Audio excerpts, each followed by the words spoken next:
संयुक्त अरब अमीरात के राष्ट्रपति शेख मोहम्मद बिन जायद अल नहयान ने 19 जनवरी को नई दिल्ली का अपना 3 घंटे का दौरा पूरा किया।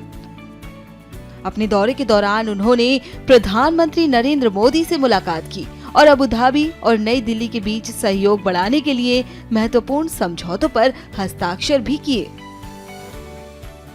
भारत ने संयुक्त अरब अमीरात से तरलीकृत प्राकृतिक गैस खरीदने के लिए $3 अरब का समझौता किया, जिससे भारत संयुक्त अरब अमीरात का सबसे बड़ा ग्राहक बन गया है।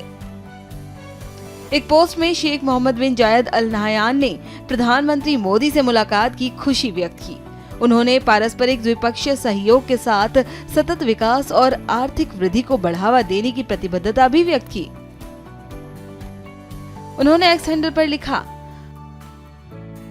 आज मैंने नई दिल्ली में महामहिम नरेंद्र मोदी के साथ द्विपक्षीय संबंधों को विकसित करने की संभावनाओं पर चर्चा की, विशेष रूप से उन महत्वपूर्ण क्षेत्रों में जो संयुक्त अरब अमीरात और भारत की साझा विकासात्मक प्राथमिकताओं का समर्थन करते हैं और दोनों देशों के बीच गहरी जड़ें जमा चुकी दीर्घकालिक रणनीतिक साझेदारी को मजबूत करते हैं, जिससे दोनों देशों की जनता के लिए समृद्धि प्राप्त हो सके।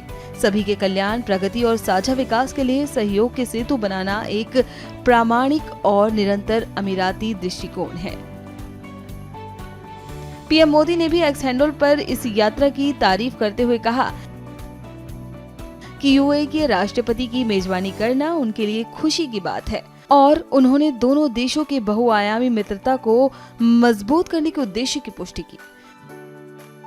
पीएम मोदी ने एक्स हैंडल पर लिखा, लोक कल्याण मार्ग स्थित 7 नंबर होटल में अपने भाई महामहिम शेख मोहम्मद बिन जायद अल नहयान की मेजबानी करना मेरे लिए अत्यंत प्रसन्नता का विषय रहा। आज शाम दिल्ली आने के लिए उनके इस भाव से मैं अत्यंत प्रभावित हुआ हूँ। हमने भारत यूएई की बहुआयामी मित्रता को और मजबूत करने के उद्देश्य से कई मुद्दों पर चर्चा की। बता दें कि विदेश मंत्री एस जयशंकर ने संयुक्त अरब अमीरात के राष्ट्रपति के साथ नई दिल्ली हवाई अड्डे तक उनका साथ दिया, जब राष्ट्रपति ने अपनी 3 घंटे लंबी महत्वपूर्ण यात्रा पूरी की।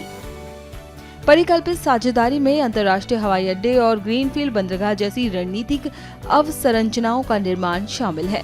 इसमें स्मार्ट शहरी टाउनशिप, रेलवे कनेक्टिविटी, ऊर्जा अवसंरचना, विमानन प्रशिक्षण और विमान रखरखाव सुविधाएं भी शामिल हैं।